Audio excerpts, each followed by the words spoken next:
Good evening, I'm Adrienne Arsenault. And I'm Andrew Chang. Tonight, kids, COVID, and back to class. Call it Anxiety 101.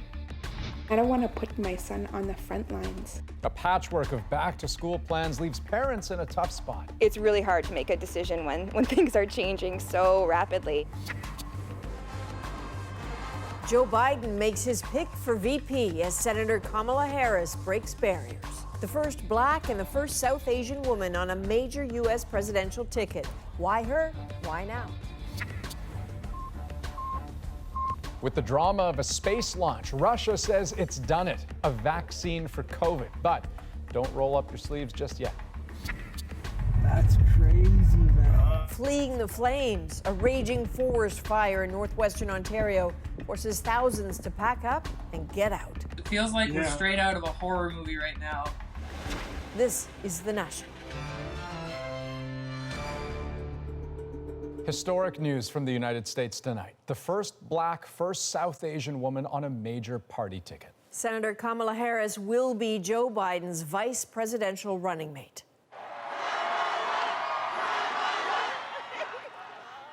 Biden announced his former Democratic rival earlier today on Twitter. Harris was an early favorite among the Beltway betting crowd, but her selection was not a foregone conclusion. Those two clashed sharply during the Democratic campaign, even while professing respect for each other's commitment to public service. Kamala Harris is seen as a natural choice by many, a woman of color with strong credentials in both government and the law. Susan Ormiston looks more closely at the woman who might soon be the second most powerful person in the United States. She's the one, catapulted into history as the first Black woman and South Asian American on a major U.S. ticket. That's why we need Senator Kamala Harris, vetted and tested already in a bid to be the presidential nominee. She dropped out last December. I am suspending our campaign today. And got behind Biden, a strategic choice. The next president of the United States, Joe Biden. He confirmed his decision with her in a laptop chat in these surreal times. Harris was an obvious frontrunner, a senator, a former attorney general, but the timing was key. The transformative protests over George Floyd's murder and Black Lives Matter made choosing a Black woman paramount. Biden was under pressure. It meant he and she had to make amends after she took him on over school desegregation. You also worked with them to oppose busing. And, you know, there was a little girl in California who was part of the second class to integrate her public schools. And she was bused to school every day. And that little girl was me. Biden describes her as tough, a fighter, and she'll need to be. Voters rejected Harris. They smartly spotted a phony. The Trump campaign was ready. I thought she was the meanest, the most horrible, most disrespectful of anybody in the U.S. Senate. The two Democrats will be together tomorrow at a fundraiser as this pandemic campaign finally shifts into gear. With Harris, Biden has chosen a kind of electoral insurance, a VP 20 years younger who bridges the racial divide and has built-in experience. One unique fact, Harris went to high school in Montreal when her mother was teaching at McGill University. Susan Ormiston, CBC News, Washington. To help analyze the meaning of this moment, I'm joined by longtime Democratic insider Danielle Moody. Hi, Danielle. First question for you. It's only been a few hours, but how are you gauging the response so far? I think that there is a lot of excitement in the air right now. I think that this is exactly the kind of hope and energy that the Biden campaign needed and that America needs, frankly. So what do you think the calculation Biden was making in choosing Kamala Harris? I think that he needed somebody that's going to be able to prosecute the case against Donald Trump. She is a senator that is on the Judiciary Committee. We saw her in action against Brett Kavanaugh, the SCOTUS nominee from Donald Trump. We saw her in action against the U.S. Attorney General William Barr.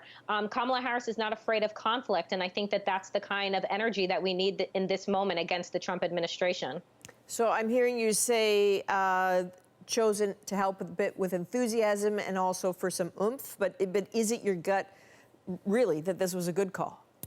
I think that this was the best call. I think it was a smart call, and it signals the future of the Democratic Party and the future of this country. All right, thank you. Democratic insider Danielle Moody joining us from Long Island, New York. Thank you. Now, while many in the U.S. focus on November, here in Canada, parents are preoccupied with a much closer date when their kids go back to school. It's just weeks away. But policies for doing it in a pandemic are still being set, and what we know about how the coronavirus affects children is still evolving. It all has parents making some tough, fast decisions, ultimately about something quite critical, their kids' well-being. We're going to get to that in just a moment. But first, Susanna De Silva with what the science is telling us. In BC today, a shift in back-to-school plans to give more time for teachers to get ready. Working together at the beginning of the school year, and then some kind of gradual reintroduction of students. Exactly when kids will go back isn't clear. Another COVID uncertainty in a time when we're still learning just how the virus affects children.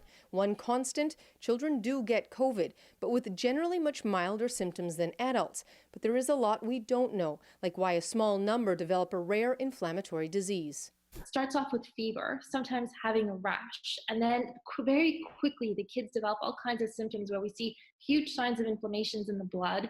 And then there's the issue of transmission. A recent study in the Pediatrics Journal of the American Medical Association found children under 5 have more COVID genetic material in their noses than adults. You would expect that they'd be able to transmit that virus at a reasonably efficient rate to others. We haven't really seen that.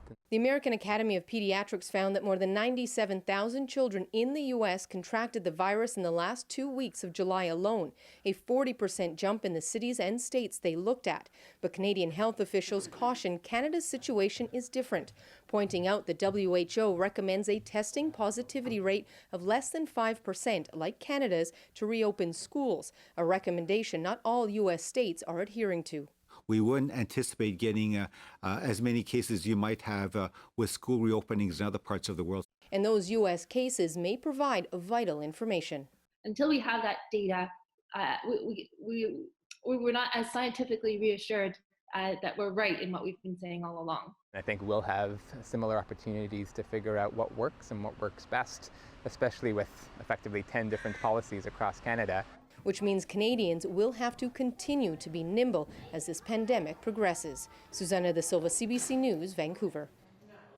Provincial back-to-school plans differ widely when it comes to some key elements. One of them, masks. Some provinces and territories don't require students to wear them. Others do, but even then, generally not the youngest students, and sometimes not inside classrooms. As for where students do their learning, many provinces are planning a full return to in-class instruction, often with cohorts or changes to class sizes. Others are planning a mix of in-class and distance learning. But the thought of students going back at all right now is unsettling for many parents.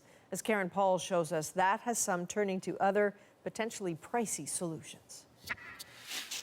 Donis Kennedy pulled her 7-year-old son Kenny out of class 1 week before schools closed in March. We'll cut off all the other ones. He's been learning from home ever since. So he usually does something in reading, and then he'll do something in math.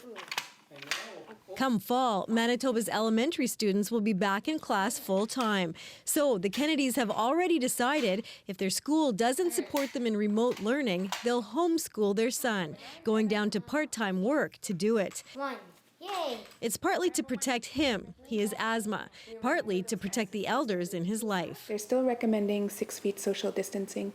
I'm thinking even more inside, because enclosed spaces, crowded spaces, and I don't want to put my son on the front lines. So I thought today we'd talk about percent change. Another option for some parents, private tutoring, to help their kids navigate online learning. And it's almost exactly the same formula. I know people are trying, but the system can only do so much remotely. But that costs money, and this tutor is worried about all the students whose parents can't afford it. Some students will adapt okay and will be able to make it up. but those are only a few of the students. A lot of them are going to slide behind. Education is a provincial responsibility, but there are growing calls for the federal government to step in and bridge the gaps. We have to think of this as a national issue, not just everybody thinking of it individually by province. This advocate says Ottawa responded to the economic crisis. Now it needs to do the same for the education crisis. How in Canada are we going to ensure that our kids all across the country, from coast to coast to coast, are getting what they need, not just to survive this moment, but to thrive? Because the ripple effects of this pandemic will affect our children for decades to come. Karen Pauls, CBC News, Winnipeg. Well, Canada's largest school board is right now trying to figure out how many of its students will show up when classes start next month. As Deanna Sumanek-Johnson tells us, that has parents weighing the risk and their options. Savannah Downs is still waiting for her call from the Toronto District School Board about whether she'll be sending her son back to class in September. But she already knows her answer. They're sticking to online learning at home. I think being back at school after 6 months, craving, social interaction and not being able to go about it as normal is going to be much more detrimental to his learning. Catching COVID is also a concern. I would hate to bring anything home, and just because I work in the service industry as well, I would hate to expose anybody. Starting today, all TDSB parents are getting a call with this recorded survey. Question 1. Will your child be returning to school in September if there is a regular school day model with normal class sizes? A question many parents like Sarah Lazarovich don't know how to answer. It's really hard to make a decision when things are changing so rapidly, and I'm leaning towards putting my children back in school because I think it's essential that we normalize their lives, but I have concerns. One of the big concerns, elementary school class sizes are staying at a pre-pandemic level. It's something Premier Doug Ford has faced incessant criticism about. We're putting $30 million into a fund that they can hire more teachers. And if they need more than $30 million, we'll put more than $30 million in. The TDSB survey also asked about smaller class sizes. The results really help us with staffing levels, class sizes, class configuration. If you have a class of 25, for example, but you know that 6 aren't coming, you have a class of 19. A major issue for parents, once they make their choice, it may take a while if they want to change it. It's just another complicating factor for parents in a year full of tough choices and compromises. Deanna Sumanek-Johnson, CBC News, Toronto. Of course, so many of those plans just hinge on the numbers, so let's take a look at today's. The country marked 289 new cases today, the majority of them in Quebec. Ontario registered just 33 new cases. That is the lowest number since mid-March. There are more than 4,600 people with active cases of COVID in Canada. Now, while Canada has, to a large degree, managed to get a handle on COVID, the global picture is pretty alarming. More than 20 million confirmed infections to date. In the past 5 months, more than 700,000 people have died. And the countries with the most cases still seem to be on this runaway COVID train. It's hard to overstate the need for a vaccine. Now, as scientists and governments around the world race to create one, today, Russia says it's already there. But as Paul Hunter tells us, there are questions about whether they cut corners to reach the finish line. Testing on a small number of people has been underway in Russia for less than 2 months, and there's been no scientific data made public on any of it. Nonetheless, from Vladimir Putin today, a stunner. Russia, he said, has approved the first vaccine for the coronavirus infection. Nicknamed Sputnik V for Sputnik vaccine after the Russian space satellite that in 1957 beat the world into orbit. Russia even put out this video today referencing the namesake. But there are myriad questions and concerns already. A vaccine so quickly and from a country notorious for propaganda and deception has many worrying not only does it work, but is it safe? The vaccine's been checked, said Putin, adding, one of my own daughters was subject to the vaccine. She feels well. If it's the real deal, what a breakthrough. With the pandemic still well out of control on this planet, especially in America, Russian officials said today the world is already lining up for Sputnik. 24 countries, including some companies in the U.S., are said to be interested. We already received tentative interest and preliminary requests for 1 billion doses of Russian vaccine. The World Health Organization is watching with keen interest. But from Assistant Director Jarvis Barbosa today, a caution. The WHO, he said, can't recommend the vaccine until it's analyzed all the information and data. So has Russia really won the race on this? Mass production of Sputnik is set to begin next month with shipments by October. Still, critical testing continues. Phase 3 trials with tens of thousands of people are set to begin tomorrow. Paul Hunter, CBC News, Washington. So with data behind the vaccine being clear as mud, let's bring in infectious diseases specialist Dr. Isaac Bogosh. So Dr. Bogosh, no data means we know nothing. But in your mind, what is the potential harm here? There's a few. The first is that we don't really have a good understanding of what the safety profile is. So it's not quite clear what the common or uncommon side effects of the vaccine are going to be. There's no real understanding about what the benefits of the vaccine are. We don't have any idea if it actually works. And the third is a loss of trust in public health. If this goes sideways, certainly there can be mistrust in public health, which can have ripple effects well beyond COVID-19. But they really are playing a game of Russian roulette. Okay, sure, fair enough. But let me ask you this. Does Russia have the capacity to develop an effective vaccine this quickly?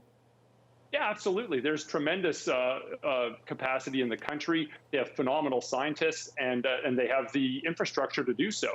But you really have to have the phase 3 clinical trials to really have a better understanding of the vaccine before you start integrating this into community vaccination programs. All right, Dr. Bogosh, it was good to talk to you. Thank you so much. My pleasure. In Ottawa, MPs spent hours questioning senior civil servants and 2 ministers over the multi-million-dollar contract awarded to the We charity. It did not occur to me that there was a private interest here because the Prime Minister's interest and involvement in history with We was anything but private. Canada's top public servant said he believed the due diligence was sufficient, but conceded closer scrutiny could have happened. Bottom line is these represent serious reforms that we are proceeding with. And that's Mayor John Tory announcing the start of what he calls sweeping reforms to the Toronto Police Service. The announcement following a report that outlined more than 80 recommendations to address systemic racism within the force, including non-police alternatives for communities and some force accountability. And at least one person is dead after a Canadian vessel sank off the coast of Washington state. 3 people were on a commercial fishing boat near Cape Flattery when it started taking on water at about 2 this morning. The U.S. Coast Guard rescued 1 person while another is still missing. Now, police in Alberta have laid first-degree murder and assault charges in the gruesome killing of a doctor at a walk-in clinic in Red Deer. The RCMP say the attack was targeted, that the accused knew the doctor. Rafi Boudjikanian tells us more. Almost non-stop today at the clinic, visitors here because of one terrible visit yesterday. I was devastated. I can't believe something like this can happen to such a wonderful man. The RCMP say Dr. Walter Reynolds was assaulted and killed with a weapon. A witness tells CBC the alleged attacker wielded a hammer and a machete. He then confronted the doctor in an examination room. Witnesses then heard screaming. Although police arrived within minutes, it was too late to save the doctor. I couldn't even sleep last night. I'm just walking in the house, like going around everywhere and just thinking that why he is gone and what he did wrong. Reynolds used to treat Reshmi Lata's 10-year-old son for asthma. He is kind of worried about the doctor too, that which doctor it was, but I couldn't explain him, the doctor who was always looking after you, right? The RCMP is being tight-lipped on details. They have arrested 54-year-old Deng Mabor and charged him with assault and first-degree murder. The individual went in with a goal, and so it wasn't a random attack. The individual went into the clinic for that purpose. Did they know the doctor? They knew each other through the clinic, yes. police won't confirm Mabor was a patient or what the connection was between the two men. Workers arrived at the clinic today still trying to process the immense loss, worried about their safety and security. I don't have anything in place. It's too soon. I will remember him as being full of life and the love he had. Reynolds leaves a wife and 2 daughters behind, no doubt hoping for more answers with the suspect due in court tomorrow. Rafi Bujikanian, CBC News, Red Deer. Hong Kong media tycoon Jimmy Lai, a prominent supporter of the pro-democracy movement, has been released on bail. Lai was detained Monday morning over suspicion of collusion with foreign forces. His arrest led to widespread international condemnation, and it came in the wake of new national security laws that give Beijing sweeping powers over Hong Kong. Я думала, что вся эта кампания. And that is Belarus opposition leader Svetlana Tikhanouskaya, seemingly denying she was forced to flee to neighboring Lithuania. She says she did it for the sake of her children. It's unclear if she was under pressure to make that video. For the 3rd night in a row, there were violent protests in the streets of Belarus. Demonstrators accused the country's president of cheating in Sunday's election and orchestrating an internet blackout. Beirut marked a week today since a deadly explosion shattered the city. For many, the disaster was the last straw in a crisis over the collapse of the economy and a corrupt government, and they're demanding change. Margaret Evans has the latest. Day's end in Beirut, another difficult one for the Lebanese capital, remembering those who died a week ago today in an explosion that has marked time with a before and after for so many. Masked and grieving arm in arm, thousands marched through a shattered city to Beirut's now cratered port, the only building still standing, the grain silo, gaping, where crowds relived that fateful day. We are here coming from Tripoli to say, to extend the message to Beirut people that our hearts are beating with you. There were other messages too. The resignation of Hassan Diab's government yesterday, clearly not enough. We are coming to protest and to declare that we want the parliament to resign. And that's where the crowd's headed next, the memorial, now a protest. People want new elections, and the country's president, Michel Aoun, to go too. Both Aoun and Diab were warned of the danger lurking at the port just a few weeks ago, according to recent reports. It twists the knife for those in mourning. Pierre Karam's cousin, Charbel, died fighting the initial fire at the port. He suffocated because of the people and the corruption sending him to a fire of ammonium nitrate. Karam is a chemist who did his PhD in Montreal and plans to return, but he couldn't convince his cousin to join him. The best people are dying here. The purest people are just dying slowly. Some dare to hope that the drumbeat of real change is on the horizon for Lebanon, the protests crossing sectarian lines. But there are others who know just how deep that sectarian grip runs in the country. A new day for Lebanon is still a long way off. Margaret Evans, CBC News, London. 4,000 people are out of their homes as a wildfire rages in northwestern Ontario. We barely had time to think. We just had to get everything in the car and go. Up next, the race to get out and the fight against the flames. Plus, how the police responded in the first moments of their deadly encounter with George Floyd. We just think the entire system was responsible for the death of George Floyd. A U.S. judge orders the release of police body cam footage. Plus, what Meghan whispered to Harry right before this moment, and Big Brother Will's dating advice. We've got the details from a new book about the Sussexes. Many of the people around them wanted to have a chance to set the record straight. We're back in 2.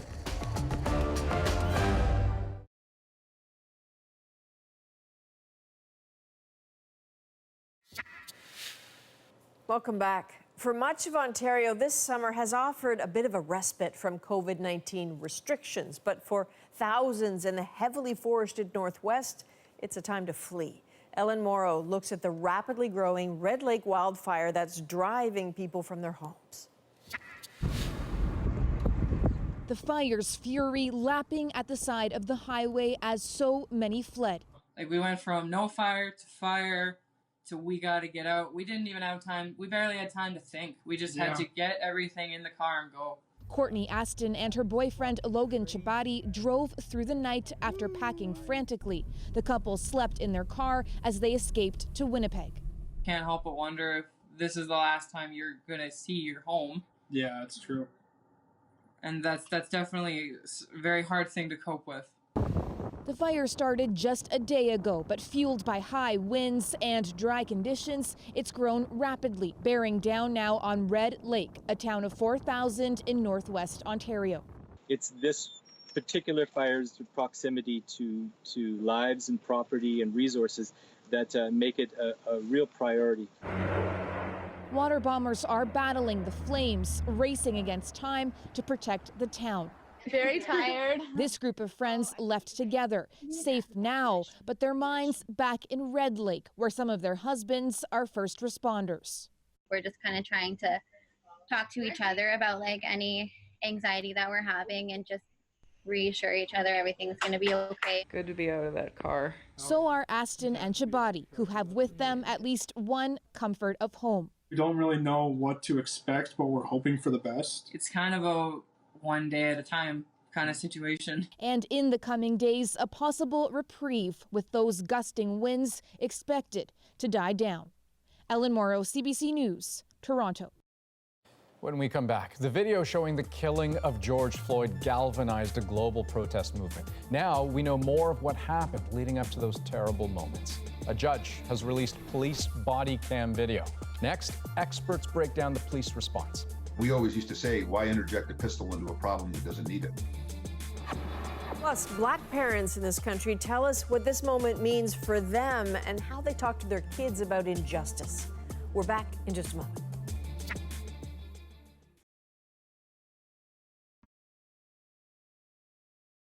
It's a personal issue for me because the people they're killing look like me. And it could happen to me any day. It's scary that people have to be afraid for their lives. George Floyd's killing by Minneapolis police continues to reverberate across the United States and around the world. We have seen protest, debate about the role of police, and growing recognition of systemic anti-Black racism. Now, by order of a Minneapolis judge, police body cam footage of Floyd's tragic final moments is now out there for the world to see, as are the actions of the 4 officers charged in his death. Their first trial expected to begin this coming March. Now, the footage gives us a fuller picture of what happened on May 25th in Minneapolis when police first approached Floyd. Stephen D'Souza takes us through it, and we need to warn you, the language is graphic and the video incredibly difficult to watch. I see your hands. From the moment Officer Thomas Lane approached George Floyd to when he draws his gun, less than 15 seconds. Both hands. Do nothing. Put your fucking hands up right now. The 2 newly released body camera videos are half an hour each. They show Floyd's difficult final moments from the perspective of Officer Lane and Officer Alexander Kung. Both are charged with aiding and abetting second-degree murder and second-degree manslaughter. The footage fills in the gaps left by bystander and security cameras. It shows Floyd's shaken and emotional reaction to being approached. God dang, man. Man, I got shot the same way as officers before. It also captures the extent of the struggle, just over 3 minutes, as officers try to get Floyd into their vehicle. I'm claustrophobic and I got anxiety. I don't want to do nothing to them. They then put him on the ground. Relax. I can't breathe. You're doing fine. You're talking fine. I can't breathe. The video shows Officer Derek Chauvin kneeling on Floyd for almost 9.5 minutes, longer than the 8 minutes and 46 seconds that's become a rallying cry. A key question from the videos, did the use of force match the alleged crime, passing a counterfeit bill? What's the rush? What's the rush? It's a counterfeit bill. Guy's obviously agitated. We always used to say, why interject a pistol into a problem that doesn't need it? But as is often argued in court, what's in the officer's mind is key. You know, an officer's use of force depends on what they knew and what they personally perceived at the time. A lot of police officers believe that if someone is talking, then they can breathe. The family says the video proves what they already know. We just think the entire system was responsible for the death of George Floyd. But experts say people will see what they want in the video. People's experience, their knowledge, their opinions, their biases always, lead them one way or the other when they're viewing the same type of an incident. Ultimately, the experts say it will be up to a court to decide. Stephen D'Souza, CBC News, New York. Now, much has changed in the 78 days since George Floyd's death, and much has not. Anti-Black racism remains, as does distrust of police in much of the Black community. In the immediate aftermath of this tragedy, we spoke to Black Canadians about how they explain this story to their kids and how they educate them on police encounters. Hi, I'm Candice Massam, and I'm a mother of 5 children. I have 3 boys and 2 girls. When I saw the video of George Floyd's death, it saddened me.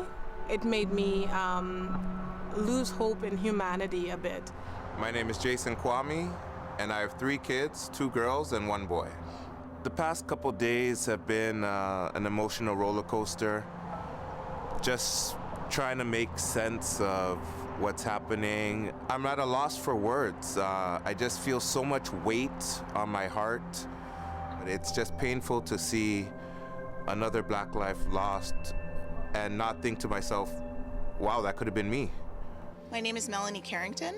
I have one 12-year-old son, and his name is Aiden. I was heartbroken and fearful. This is not new. This is just newsworthy. And it's exhausting. I'm scared. I'm upset. To see my children crying for somebody that they didn't even know and the injustice that's going on, it breaks my heart.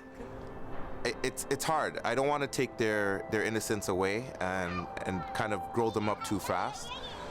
But at the same time, I think they need to be aware of what's happening in the world. My son has seen a lot about what happened, and for the first time as a preteen, he's starting to ask me, what if that's me? And I don't have answers for that, except to say that he's always loved. If anybody were to ever call the police on them, would be my biggest fear, them being shot, being targeted by police. When I was growing up, whenever I'd be leaving to go out with friends, my dad would always say to me, if you get pulled over by the police, make sure to keep your hands on the wheel, respond, yes, officer, thank you, officer, okay, officer, be super polite.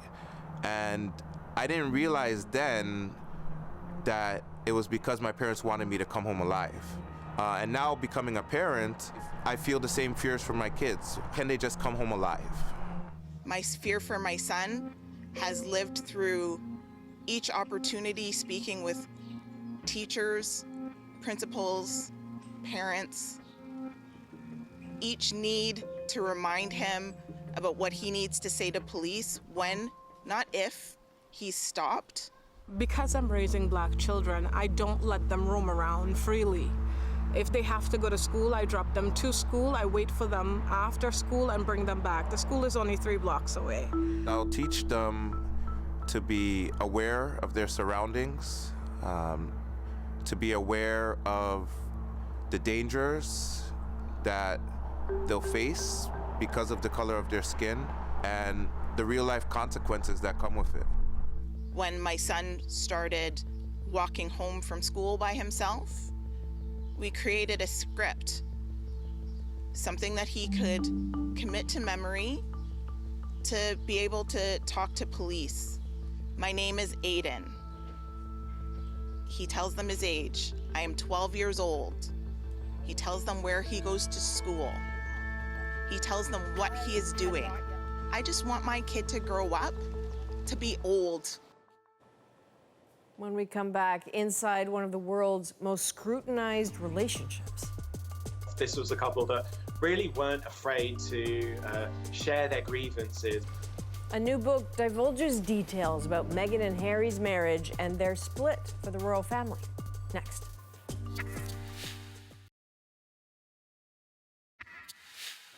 The royal family has removed Prince Andrew's social media accounts from its website. The prince, also known as the Duke of York, stepped back from public duties last November over his friendship with convicted sex offender Jeffrey Epstein and accusations of having had sex with an underage girl. The accounts of Harry and Meghan also taken down. In January, the couple quit their royal duties, saying they wanted a more private life. But a revealing new book released today delves into the details of their controversial exit, and things get pretty personal. Renee Filipponi reports.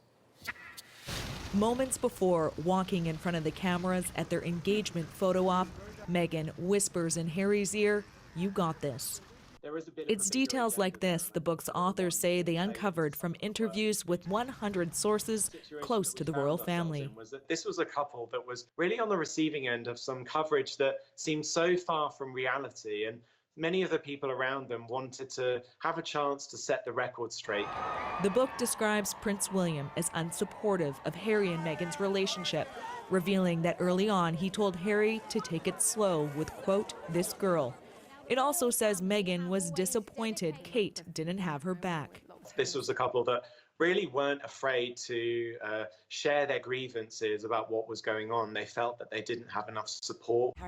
This royal correspondent was surprised by the level of detail in the book, like the kind of emojis Harry would send Meghan, and that the couple fired a nanny in the middle of the night. This is a couple who are so fiercely protective of their privacy, to the point where they're currently litigating on multiple fronts.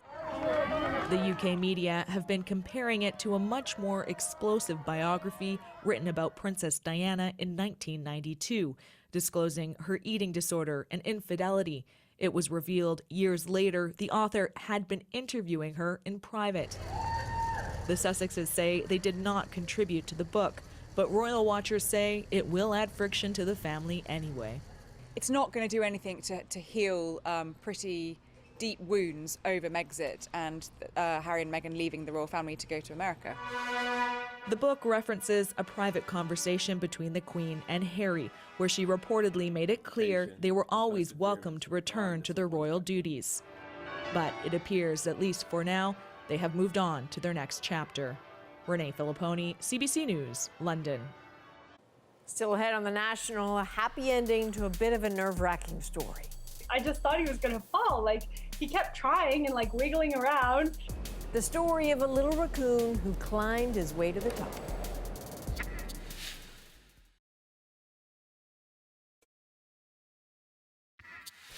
We're underway at Salem Field. Jonathan VR leading it off for the Marlins. He is their shortstop, hitting .195 on the season. And there it is. Tonight, the Toronto Blue Jays finally held their 2020 home opener. Not at home, not even in the country. The team has settled into Buffalo after Rogers Centre was ruled out because of COVID. So who could have imagined that 5 months ago tonight? That, by the way, was March 11th, the day the World Health Organization declared the outbreak of COVID-19 a pandemic. The week that followed was a rapid and strange series of events leading to where we are now. So let's look at the week our world changed. There's 6 degrees in Vancouver right now. Consider what Canada looked like on the morning of March 11th. It was the week before March break in most of the country. Schools open, planes flying, streets busy. Canada's first COVID death had been a few days earlier. Total cases here, 100. Total cases in the U.S., 1,000. Total cases in Italy, 10,000. That country, the advance warning of what was coming. Maybe that morning, COVID-19 felt distant to your lives. That would change by nightfall. That day, the WHO declared it a pandemic. We're deeply concerned. Then everything moved quickly and strangely. An NBA game at around 8:40 p.m. was abruptly canceled. The game tonight has been postponed. Everyone ordered out because Utah Jazz player Rudy Gobert had tested positive. He, by the way, is a player provocatively touching all the reporters' recording devices 2 days earlier. A joke, he said. Not funny. Over on another channel, the former vice presidential candidate Sarah Palin was rapping as a pink bear on The Masked Singer. my fellow Americans. A performance interrupted in the U.S. by a presidential statement around 9 p.m., a travel ban from Europe. This is the most aggressive and comprehensive effort to confront a foreign virus in modern history. And just as the world was digesting that, a quick reminder, anyone can get the virus. Tom Hanks and his wife declared they had COVID-19. This is a special edition of The National. Strange night. The penny had officially dropped. Consider the pace of the next few days. March 12th, Sophie Gregoire Trudeau tests positive for coronavirus. The NHL suspends the season.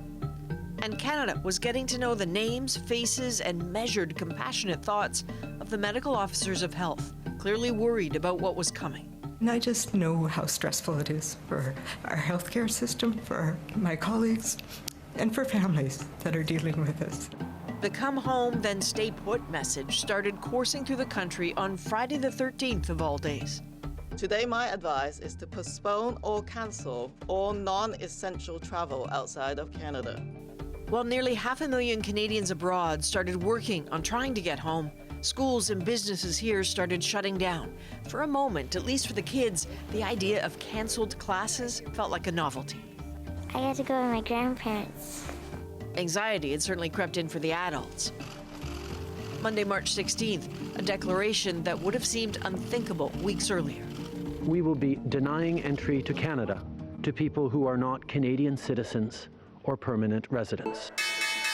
And the economic costs of COVID were moving in hard. The Dow Jones lost nearly 13%, the biggest one-day drop since the stock market crash of 1987. Did we grasp a few weeks ago that the economy would get so bad so fast? That the infection numbers would climb so fast? That Monday morning, Canada had 425 cases. The United States, 4,000. Italy, 25,000. Did we realize on a St. Patrick's Day without parades and a schedule without sports that we were learning how to cheer for a new team?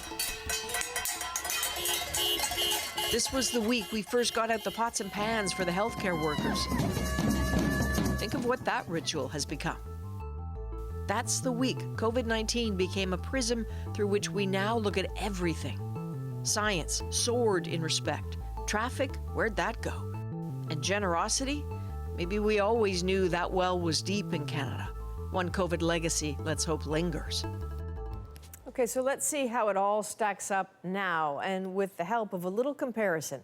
5 months ago today, the total cases in Canada, 100. In the United States, 1,000. Today, this country has just over 120,000 cases. The United States is north of 5 million. And here are two more numbers for comparison. In Canada, just over 9,000 people have died since the pandemic was declared. That's less than the number of Americans who've died just in the last 10 days. Okay, when we come back, the High Wire Act that captivated Toronto. It is kind of funny how emotionally invested I was in his outcome. I suppose raccoons are Toronto's unofficial mascot, and the city was certainly rooting for this little guy. How he got down is our moment.